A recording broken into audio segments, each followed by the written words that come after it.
Bonjour à toutes et à tous et bienvenue dans l'École du Futur. Je suis ravie de vous retrouver. Voici les titres du jour. C'est notre gros mot dans l'émission. Aujourd'hui, on va parler de l'Internet des objets. Qu'est-ce que ça veut dire et quelles en sont les implications sur nos vies aujourd'hui? On découvre ça dans un instant. Et puis elle est là en plateau avec nous. Elle a une idée derrière la tech aussi. Elle s'appelle Milly Adaï. Bonjour Milly. Bonjour. Ravie de vous retrouver. Quel va être l'objet de votre chronique du jour? Aujourd'hui, nous allons sensibiliser les enfants à l'écologie. Écologie, on en parle dans un instant. Mais d'abord, on plonge ensemble au cœur d'une enquête qui relève des réalités parfois surprenantes et souvent préoccupantes. On va examiner ensemble les défis auxquels sont confrontées les jeunes femmes aujourd'hui et les implications de ces résultats pour à la fois les politiques de santé publique, d'éducation, comme pour l'évolution des pratiques cliniques. On en parle avec notre invitée. Elle s'appelle Céline Berardo. Bonjour Céline. Bonjour. Soyez la bienvenue sur le plateau de l'École du Futur. Vous êtes la directrice générale du Lab AMI, fonds de dotation qui a mandaté OpinionWay notamment pour la réalisation de cette étude. On en parle dans un instant, juste après le focus. Téléphone portable, montre ou encore voiture connectée. Il est désormais partout dans notre quotidien. L'Internet des objets est devenu incontournable. Mais que se cache-t-il vraiment derrière ce mot? On pose la question à Xavier Terrade. Bienvenue dans le Web 3.0. L'Internet des objets est considéré par certains comme la troisième évolution de l'Internet. Il s'agit de connecter plusieurs objets. On parle d'Internet of Things, l'IoT, une formule expliquée par le responsable de la majeure génie informatique des systèmes temps réels et embarqués de l'école d'ingénieurs en intelligence informatique EPITA, Pierre Ficheux. L'IoT, c'est un mot qui est relativement marketing, on va dire. C'est l'extension de l'Internet à des objets physiques. Cela concerne bien évidemment les ordinateurs, les téléphones portables, mais aussi les voitures, les réfrigérateurs ou encore des montres connectées qui peuvent l'être notamment avec une balance qui reçoit les informations de la montre. L'Internet des objets a donc une importance dans la domotique, mais aussi dans la santé et plus précisément dans l'organisation de l'hôpital. Quand on construit un objet connecté qui forcément a du logiciel, en fait, on programme un objet comme on programme, encore aujourd'hui, un site web.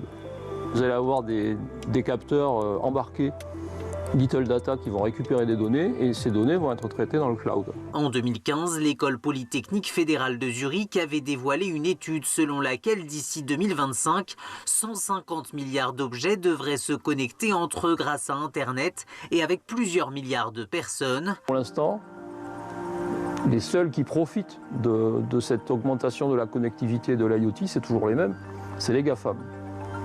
Et grâce à un objet unique qui est le téléphone mobile. Mais aujourd'hui, Pierre Ficheux reconnaît que les voitures connectées, devenues de véritables ordinateurs sur roues, font aussi partie de l'Internet des objets, une invention que l'on pourrait, selon lui, comparer à celle de l'électricité. Allez, tout autre chose à présent, parce que pour la première fois en France, une grande enquête dresse un état des lieux complet de la santé des jeunes femmes de 14 à 28 ans. On dresse le constat de leur santé, justement, avec notre invité dans la première partie du talk.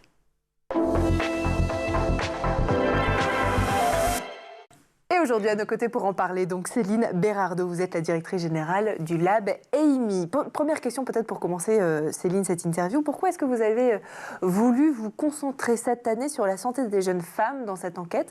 Qu'est-ce qui vous intéressait en particulier? C'est une première en France. Alors, c'est une première en France. Alors, c'est pas nous, ça fait quelques temps, 3 ans qu'on travaille précisément sur la santé des jeunes femmes, l'endométriose, la précarité menstruelle, avec le Lab AMI. Et cette année, nous, avec le Lab AMI, finalement, on est un acteur de prévention, de promotion de la santé. Et évidemment, pour faire de la promotion terrain, avec des actions concrètes, il faut avoir un état des lieux de ce qui va et de ce qui va moins bien. Et donc, c'est ce qui nous a motivés à lancer cette enquête 360 sur la santé des jeunes femmes. Première en France, on va commencer par une donnée assez préoccupante. Quand j'ai lu ça, j'étais assez choquée parce qu'au cours de l'année écoulée, 32% des femmes que vous avez sondées ont indiqué avoir dû renoncer à consulter un professionnel de santé et ça atteint même 41% chez les 25-28 ans. C'est quoi les raisons? Alors, les raisons, il y en a 2, les raisons principales. 43% des jeunes femmes sondées nous indiquent que les délais pour avoir un rendez-vous avec un professionnel de santé sont trop longs. Et 33% d'entre elles nous indiquent que cela coûte trop cher. Donc il y a cette vraie question budgétaire derrière. On en parle beaucoup autour des jeunes, mais exactement. Un peu chez les jeunes filles. On en parle beaucoup chez les jeunes. Comme on le sait, avec la crise sanitaire que nous avons eue, il y a une précarité qui s'est installée auprès des jeunes. Le phénomène d'inflation, que ce soit alimentaire ou énergétique, les jeunes en pâtissent également. Et il y a un phénomène aussi de déremboursement, puisque depuis notamment le mois d'octobre, certains domaines, je parle spécifiquement en ce qui concerne le domaine dentaire, avant vous étiez remboursé à 70% par la sécurité sociale et maintenant c'est plus que 60%. Donc face à ça, il y a plusieurs mutuelles qui n'ont pas le choix, qui ont fait le choix d'augmenter les cotisations. D'accord. Donc à la charge aussi des jeunes. Il y a d'autres mutuelles, notamment comme la mutuelle AMI, qui est fondatrice du Lab AMI, qui ont décidé, elles, de geler les cotisations, puisque justement, nous connaissons les difficultés, notamment budgétaires des jeunes, et le but, c'est de coller au plus près des budgets, de faire en sorte que l'accès aux soins soit le plus large possible, parce qu'effectivement, c'est un vrai sujet, ce problème d'accès aux soins et de renoncement aux soins. Donc vous nous parlez des facteurs économiques. Est-ce qu'il y a des facteurs aussi socioculturels qui peuvent expliquer ce taux très élevé de renoncement à la consultation? Alors, c'est vraiment un socioculturel, non pas vraiment. C'est vraiment les deux principaux sujets. C'est vraiment le délai et ce problème économique, puisque c'est pour 43 et 33%. Donc c'est vraiment les deux gros pôles. Les gros sujets exactement. Par l'enquête. L'enquête, elle s'est aussi concentrée sur les règles et les maladies gynécologiques qui évidemment touchent les jeunes femmes. On y apprend que c'est chez ces jeunes filles, les règles empêchent parfois de vivre normalement. On en entend beaucoup aussi parler dans les médias. En revanche, votre enquête, ça y est, elle le montre. La faute aux symptômes particulièrement handicapants? Alors, la faute aux symptômes, bien évidemment, et la faute aussi, à mon sens, au regard des résultats, à une forme de banalisation de la douleur chez beaucoup de femmes, puisque quand on les interroge, on a quand même 38% des femmes qui nous disent bien vivre leurs règles, contre 31% qui nous disent mal les vivre. Et quand on les interroge, on leur pose la question, avez-vous déjà loupé l'école ou un jour de boulot? On a quand même plus de 40% qui nous disent oui, je me suis déjà absentée. Ouais, je me suis déjà absentée au moins une fois, et à hauteur de 20% nous disent je me suis déjà absentée plusieurs fois. Donc vous voyez, on a quand même 38% des femmes qui nous disent tout va bien. Et malgré tout. C'est paradoxal. Comment vous expliquez ça? On explique. Alors déjà, il y a un sujet. Les règles, c'est un sujet tabou dont on commence à parler, mais il faut en parler encore un peu plus. Ouais. Et c'est ce qu'on a envie de faire, notamment avec le Lab, lever les tabous. Mais on se rend bien compte qu'effectivement, il y a aussi une forme, comme je vous le disais, de banalisation de la douleur, puisqu'on a notamment, on parlait de l'endométriose un petit peu tout à l'heure, il y a beaucoup de médecins, quand vous allez les voir, on vous dit c'est pas grave, vous avez vos règles, vous avez mal, c'est normal. Et l'effet, c'est que non, ça n'est pas normal. C'est que ce n'est pas normal. Et avec le Lab, nous essayons justement d'endiguer un petit peu ce discours de normalité, vie avec ta souffrance. Et donc, notamment, on essaye de former les infirmières scolaires à la prise en charge des jeunes femmes qui souffrent durant leur menstruation. On va dans les écoles, on en parle, et faire comprendre qu'on a le droit d'avoir mal et qu'on n'est pas obligé de dire que tout va bien quand c'est pas le cas. Encore plus quand c'est pas normal, effectivement, d'avoir mal. Vous l'avez dit, 47% à vous déjà avoir manqué l'école ou les cours à cause des règles. 20% précisent même être absente plusieurs jours par an. Voilà. Au-delà de ces chiffres absolument effarants et importants qui prouvent aussi, selon moi, vous allez me dire si je me trompe, mais une forme de précarité menstruelle aussi qui prouve leur importance. Est-ce que vous pensez qu'il y a une vraie prise de conscience aujourd'hui en entreprise, à l'université et à l'école aussi autour de l'endométriose, vous en avez parlé, et de ces sujets de santé spécifiquement liés à la femme? Est-ce que vous dites qu'il y a encore du boulot à faire, mais cette prévention, elle est essentielle, notamment auprès des infirmières scolaires? Alors, cette prévention, elle est essentielle. On voit que c'est un sujet qui prend de plus en plus de place quand même, notamment dans la sphère publique, dans le débat politique, puisqu'il y a eu cette question qui a été posée, notamment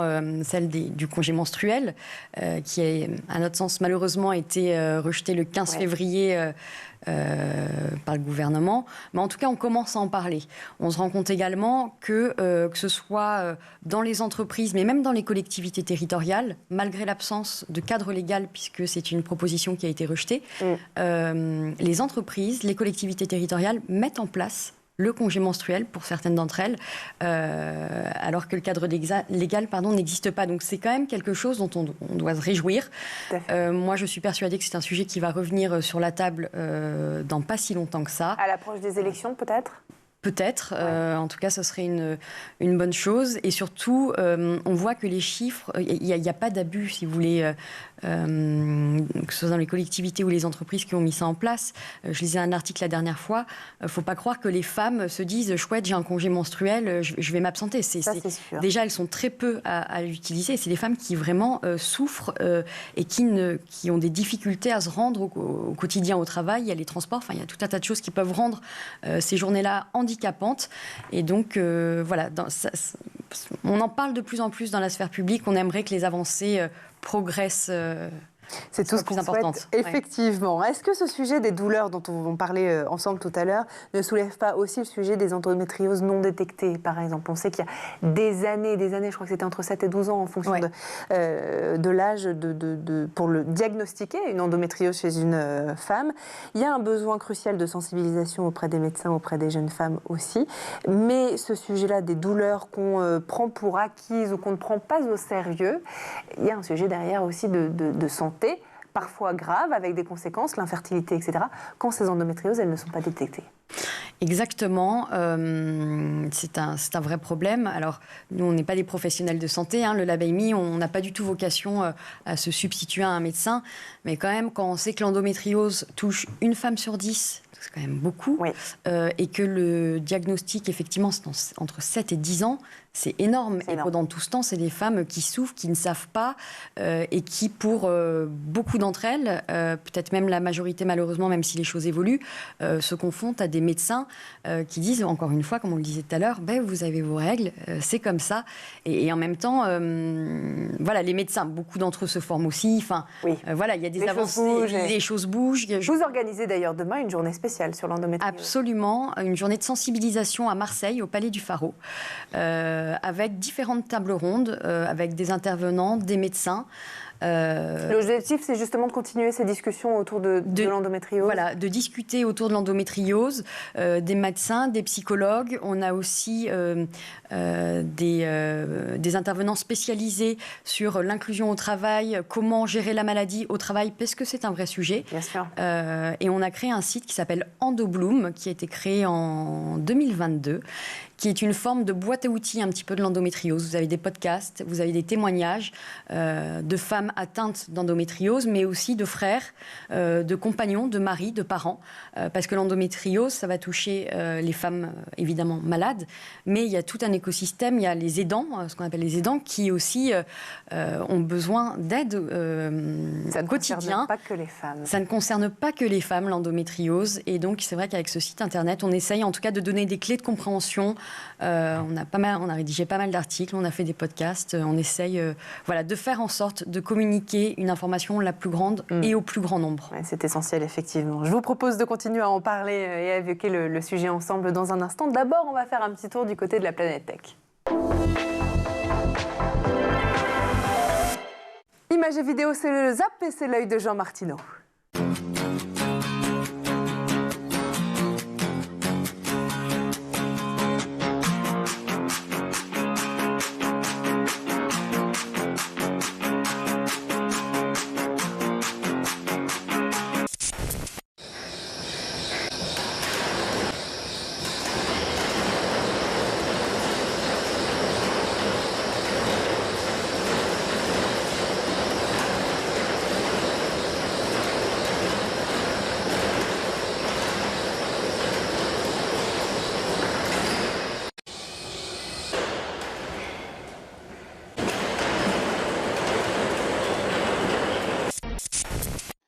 Miss me? Do you love me? You don't miss me, you still love me. Check it out.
on est de retour toujours sur le plateau de l'École du Futur et en compagnie de notre invitée ici en plateau, Céline Berardo, la directrice générale du Lab Amy. On va reprendre nos discussions dans un instant, mais d'abord, on va laisser place à la chronique de Milly Adaé qui a une idée derrière la tech.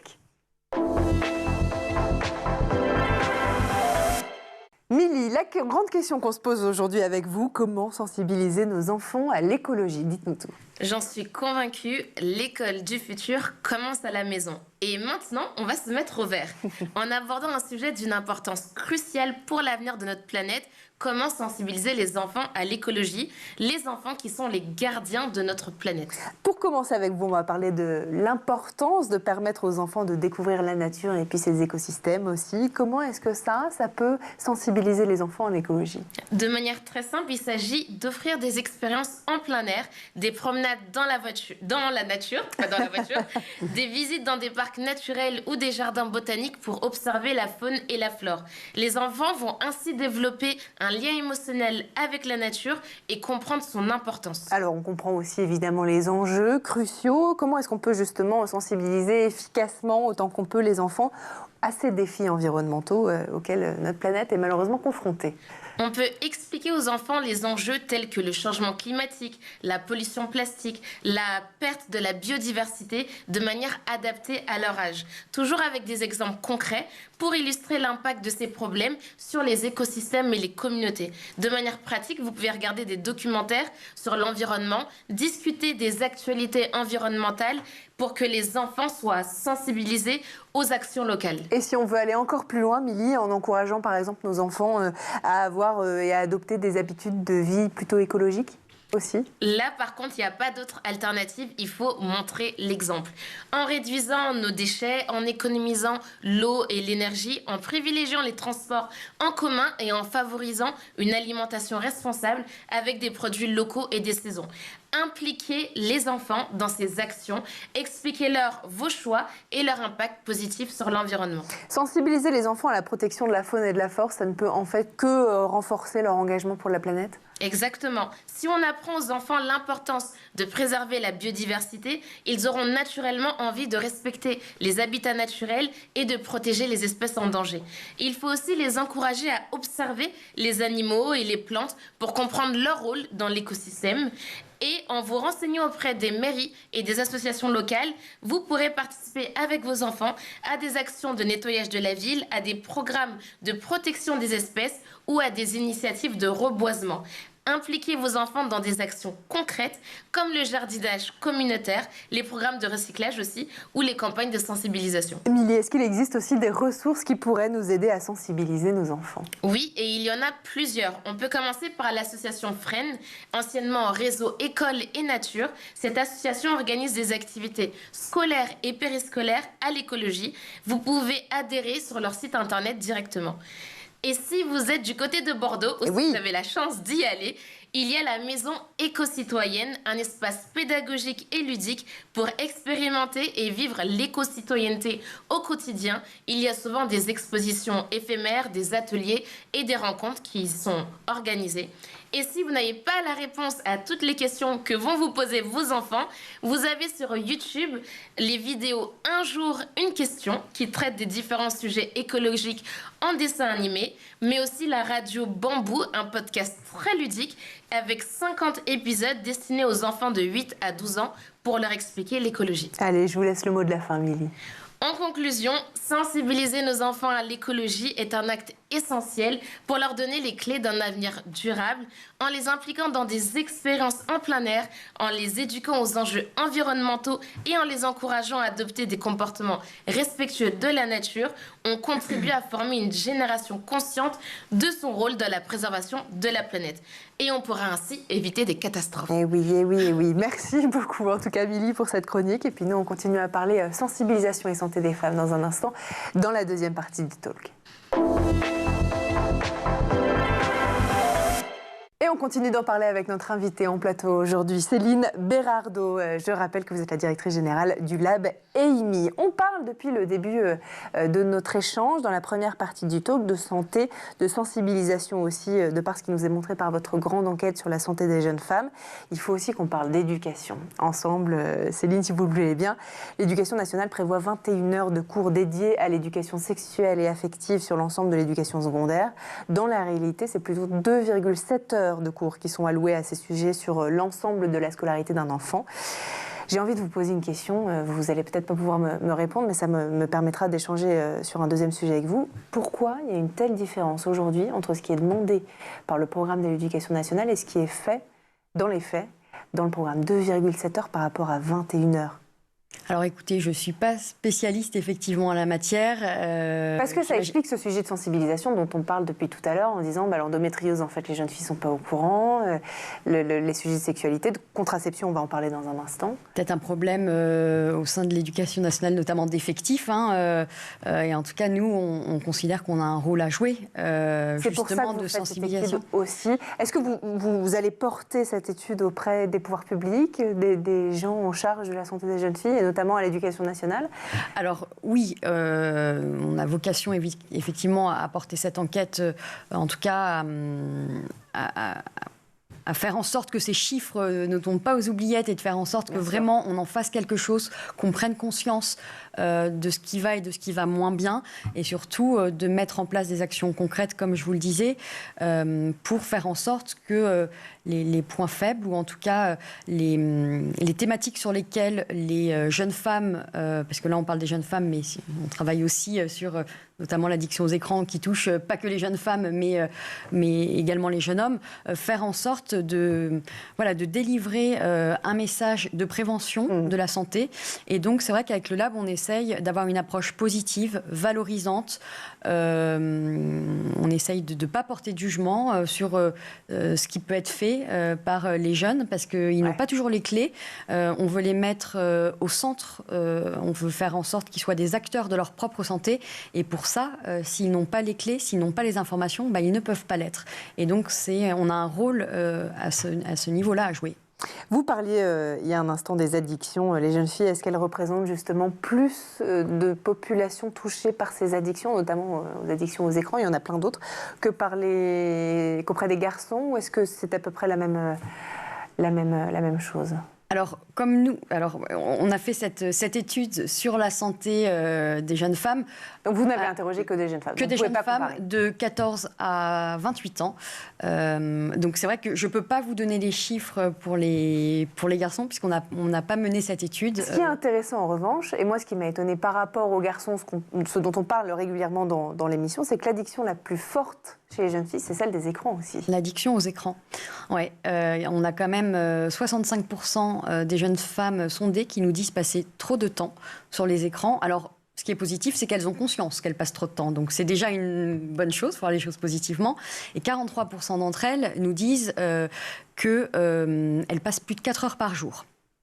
Donc, c'est vrai que c'est un vrai sujet, cette addiction aux écrans. Nous, en 2019, on a eu, avec le Lab EIMI, l'agrément de l'Éducation nationale de Paris pour intervenir dans les collèges, pour sensibiliser les jeunes sur le sujet. On a décidé d'aller dans les collèges. Pourquoi? C'est pas qu'au lycée c'est trop tard, ou plus tard, il n'est jamais trop tard, mais de prendre vraiment, parce que c'est au collège qu'on commence à avoir un écran, un téléphone, une tablette entre les mains. Et l'idée, c'est de leur dire, ayez un usage utile des écrans.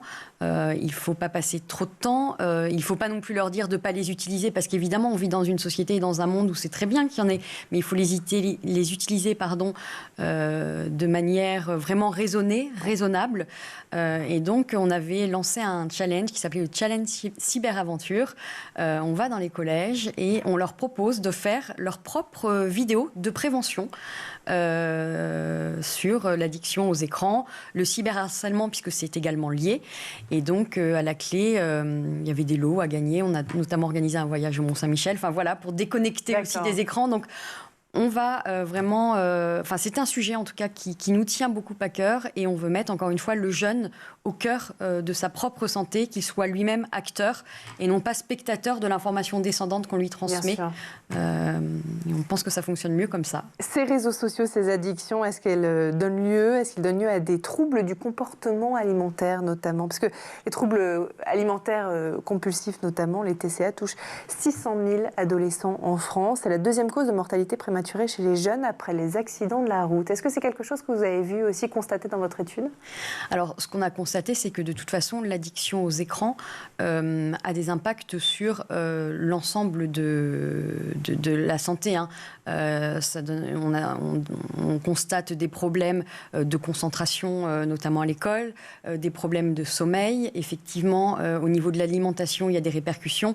De toute façon, c'est un vrai sujet qui devient finalement un sujet de santé publique.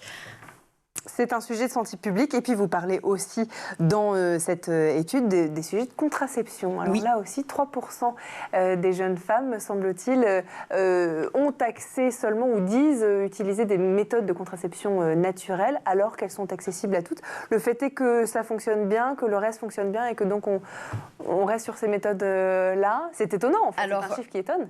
3%, ça paraît peu et en même temps, c'est assez énorme en 2024. Avec quand même, on a quand même une information assez large sur les différents moyens de contraception qui s'offrent aux jeunes femmes. Effectivement, c'est un chiffre important. Alors, il y a des questions peut-être aussi religieuses qui peuvent en découler. Alors ça, on n'est pas allé aussi loin que ça dans l'enquête. Mais en tout cas, on suppose qu'il y a une pour les 3%, peut-être certaines personnes pour lesquelles c'est une question religieuse. En tout cas, moi, ce chiffre, il me conforte dans l'envie d'aller encore plus loin dans la prévention. Parce qu'on a quand même des jeunes femmes, pour 13% d'entre elles, qui nous disent qu'elles ne prennent pas de contraception parce qu'elles ont peur des symptômes, elles en ont déjà ressenti, ou elles ont peur. Donc voilà, il y a vraiment un sujet de se dire, mais on a encore beaucoup de travail, on a il faut en parler. On en parle, mais pas assez, quoi.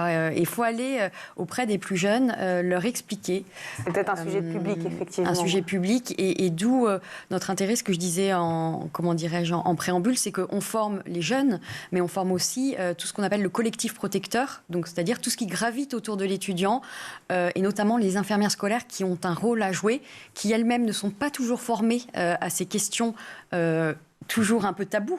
Et donc, le Lab Amy va vraiment voir les infirmières scolaires. On a mis en place des formations. On va travailler sur un MOOC. Enfin, voilà, on a vraiment envie de faire en sorte que les jeunes femmes puissent parler librement de leur santé. Parce que j'allais vous dire, effectivement, le rôle des infirmiers et des infirmières dans les écoles est absolument essentiel. Le sujet, c'est que, est-ce qu'on en dispose d'assez? La France compte 7700 infirmières scolaires pour 12 millions d'élèves.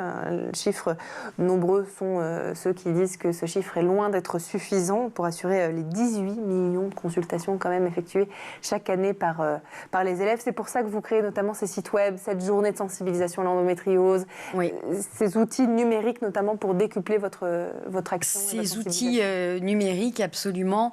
Et on a aussi développé depuis plusieurs années une plateforme qui s'appelle le Wellness Center.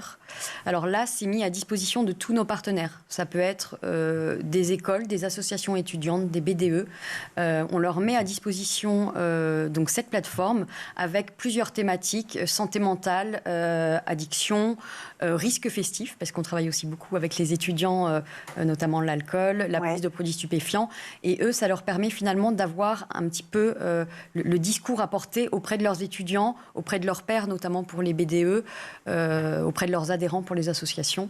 Et voilà, on a vraiment essayé de mettre en place une plateforme à 360 pour couvrir tous les risques santé des jeunes et des étudiants. Voilà une partie des travaux du Lab Amy. Merci en tout cas mille fois d'être venu nous présenter quelques-uns des résultats de cette grande enquête sur la santé des jeunes femmes. C'est important.